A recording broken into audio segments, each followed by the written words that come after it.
Good morning, everyone. David Atkins, target individual. Today, I'm going to talk about.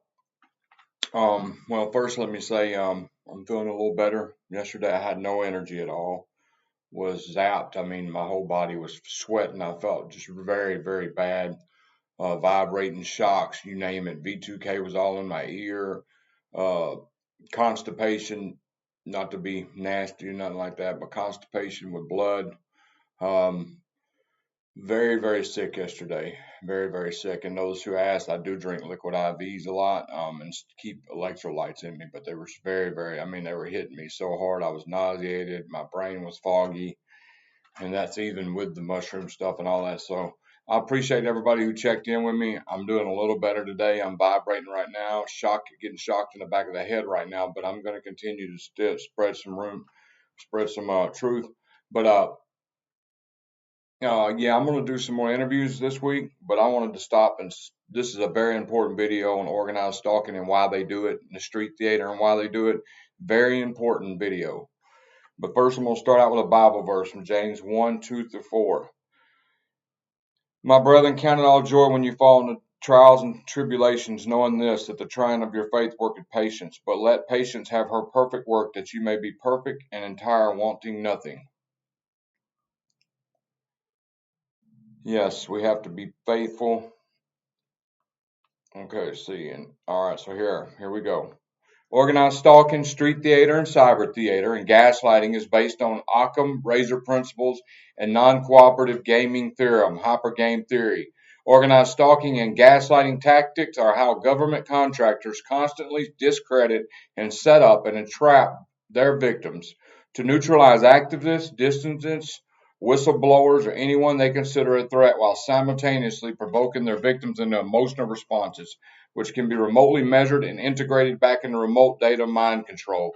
It's done to appear common, ordinary, and expected to be to the casual observer, and even try and claim it is happening makes the victim appear delusional. It's often a violent and sometimes a deadly game based on the Occam razor principle and other models of deception and mind control. For mind control technologies to be effective, they must keep their victims inside a controlled environment. The CIA DIA contractors cannot allow their victims to engage in a pattern of random or chaotical situational and conversational scenarios unchecked because it disrupts their technology by disrupting the verification process. Without verification, there can be no mind control. It simply cannot exist. Every response of the victim must be verified, and they want responses. And they want negative responses mostly to this stuff. Occam razor principle states the simple answer is always the truth. The simplest explanation is always the best explanation. So in order to discredit a person, all one needs to do is engage in a sufficiently complex scheme or game of harassment, because the more complicated the truth, the less likelihood of belief by the ordinary person. The complexity of the harassment will generally be sufficient to cause most people to turn away in disbelief. I'll say that again. The more complicated the truth, the more crazier the truth sounds, the less likelihood of belief. Like the other day with the gaslight thing. We were talking about gaslighting, and a truck pulled up and said gaslight on it. They wanted us to respond. They wanted us to freak out. And they wanted to verify. That's called verification. One of our responses is the verification process. It involves repetitive reinforcement using tactics which can be explained away to the casual observer, plausible deniability, so that they sensitize the target to the gaslighting and stalking. When the target individual finally responds to the repeated daily, minor, or social aggressions, the delusional, mental unstable depictions reinforced. At that point, the government informants and perpetrators turn into provocateurs, then pull bait and switch with law enforcement, and the whistleblower is set up in a trap. Scripted mind games.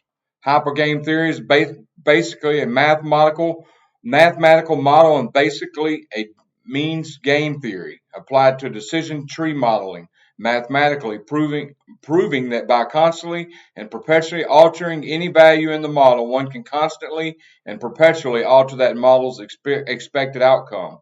With CIA, DIA, and trauma-based mind control, the model is the mind control victim. So by constantly and perpetually altering any value in daily life, daily activities, etc. of the mind control team, victim, the hive mind teams hiding behind and using law enforcement agencies to do their dirty work for over 2 decades can alter any value in the daily life, daily activities of the victim. Contractors are using three interfaces to attack and injure and kill whistleblowers, activists, and so-called dissidents. Brain to computer interface, brain to brain interface, brain to cloud interface. Extremely low frequency waves are used to torture the victim into near incoherency, where the contractors then capitalize off the mistakes or poor decisions they force their victim to make.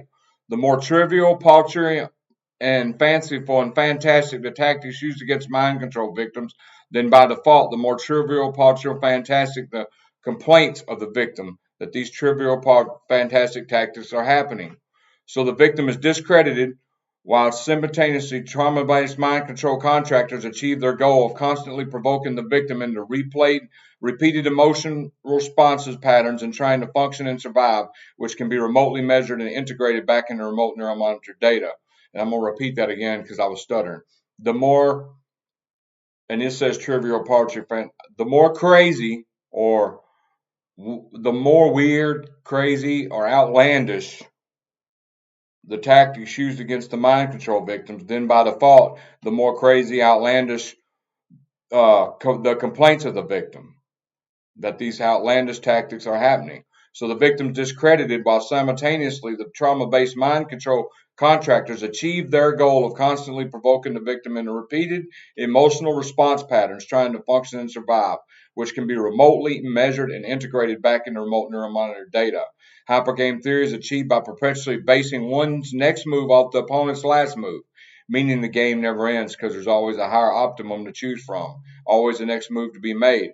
Hence, the game never ends because the system must constantly provoke you into sensory and neural responses to engineer patterns of multiple synaptic responses. They need multiple responses of the same behavior speech to determine coherent patterns of thought. Only then can those synaptic responses be integrated back on remote neural data. As the conscious supercomputer continues to build a cognitive model of your will, intellect, and emotion for training and research and development. And that's all I got. You got to remember this verification process. They want responses. Uh, they want you to respond in negative ways. They want you to respond in violent ways. They want you to respond going crazy. They want you to call and say, hey, this is happening to me. You know, they want you to look crazy all the way around the board. And that's what this is. It's all a discredit thing. There's a street theater, cyber stalking, organized stalking. Um, and that's all gaslighting. You know, it's how they set up and entrap victims to neutralize us. That's how they do it. So God bless, man. Thanks for all the prayers yesterday. I'm not feeling 100% better like I am getting hit right now. I do feel weak, but you know I promised I'd have a video, so I am feeling better than I am was yesterday. So anyway, God bless y'all, and I hope y'all will watch my interviews later this week.